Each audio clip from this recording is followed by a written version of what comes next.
আলহামদুলিল্লাহ, আমার এই ভিডিওটা আশা করি আপনাদের ভালো লাগবে।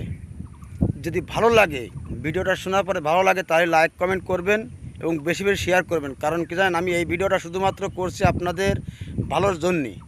এই কথাটা আমি এই জন্যই বলছি যে এই কথাটা যাতে খোদ সরকারের কাছে, আমাদের নেতার কাছে, আমাদের জনপ্রিয় তারেক রহমান, সবার জনপ্রিয় তারেক রহমানের কাছে যদি এই কথাটা পৌঁছায় যায়, সে হচ্ছে এই স্বৈরাচার হাসিনা, তার যে এমপি মন্ত্রী, তারা কিন্তু অর্থ টাকা পয়সা সব বিদেশে পাচার করছে, সব কিছু পাচার করে দিয়েছে বিদেশে।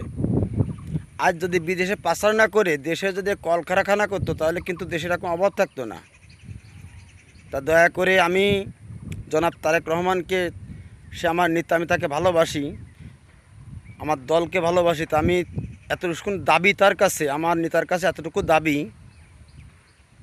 তার যত এমপি মন্ত্রী আছে তাদেরকে এতটুকু যদি বলে যে তোমরা টাকা বিদেশে পাচার না করে প্রত্যেকটা থানায় একটা দুইটা করে কলকারখানা করো, একটা দুইটা করে যদি বিজনেস করে, একটা দুটো করে কলকারখানা করে, তাহলে মনে করেন মানুষ বেকার থাকবে না, বেকারত্ব ঘুষে যাবে, মানুষ চাকরির জন্য রাস্তায় নামবে না, মানুষ চাকরির জন্য হাই হাই করবে না, মানুষ কর্মস্থান খুঁজে পাবে, চাকরিজীবী হয়ে যাবে, দেশে এরকম অবনটন থাকবে না।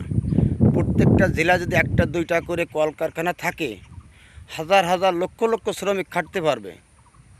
দেশের টাকা বাইরে না পাঠায়, দেশের টাকা বিদেশে না দিয়ে দেশের টাকা দেশে বিনিয়োগ করলে তার থেকে অনেক উপার্জন করা যাবে এবং দেশের মাল বাইরে যাবে, বাইরের থেকে একটা ইনভেস্ট আসবে, মুদ্রা আসবে, দেশের উন্নয়ন ছাড়া অবউন্নয়ন হবে না।